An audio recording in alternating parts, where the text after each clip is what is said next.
You've been speaking for years. To friends, family, colleagues, even strangers online. You type, you post, you talk. But if you're honest with yourself, how many times did your words really land? It's because most of us were never taught how to communicate in a way that actually connects with human hearts and minds. How often did people pause, really digest what you said, and feel it? They're scrolling through life, half listening, half caring, moving from one thing to the next without ever truly being present. Not often, right?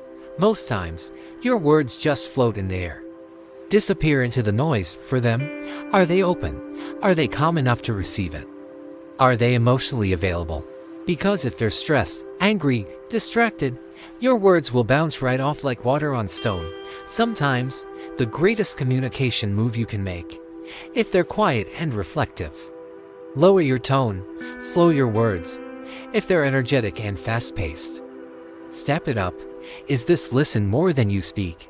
Willpower in communication is built when people feel heard, when they feel like, for once, someone isn't just waiting for their turn to talk. Be fully present. Let them finish. Let them explain. Let them feel understood.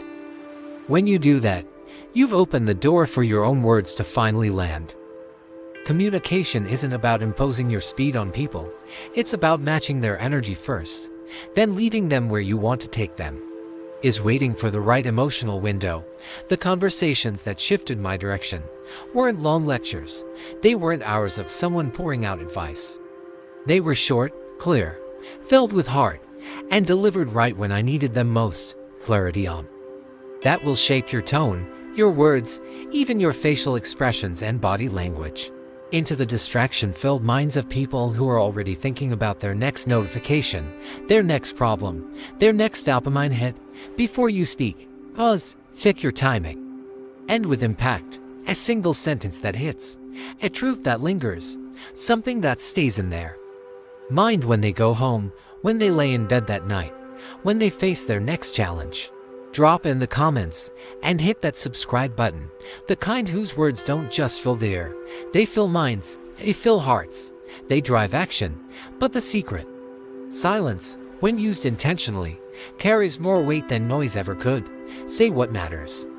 Then pause, let your words breathe, let them sink in the next video. And the worst part, it's not because what you're saying isn't important. It's not because you don't have value. You see, in this world, attention is the new currency. And the truth? Most people are broke. So how do you break through that wall?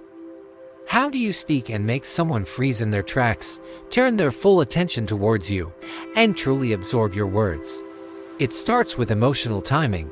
Before you open your mouth, you need to pause and ask yourself, is this the right moment for them to hear this? Not for you. Next, speak less but mean more.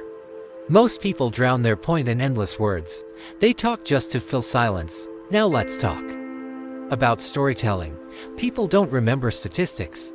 They don't remember data points. But they will never forget how you made them feel. If you want your message to last beyond that conversation, wrap it inside a story. Make it human. Make it relatable. Bring them into the emotion of it. Whether it's a struggle you overcame, a mistake you made, or a lesson you learned the hard way, let them feel it through you. Another thing most people ignore is energy mirroring. Every person you talk to comes with their own rhythm, their own emotional speed. Before any important conversation, ask yourself this simple but powerful question: what do I want this person to feel or do after I speak? But the deepest hack, the one almost nobody tells you. And when it's time to end the conversation, don't fade out with weak, forgettable lines. Let me tell you something from my own life. And that's the kind of communicator you want to become. So from today, cut the noise. Choose your words with care. Tell your story. Mirror the energy. Speak with intention. Listen like your life depends on it. And when you close, leave them with something unforgettable. Because your voice, your story, your truth deserves to be heard. And if this touched you, if you feel that shift in your chest, take a second right now, like this video. Because the next conversation you have could be the one that changes your life. or someone else's, and I'll see you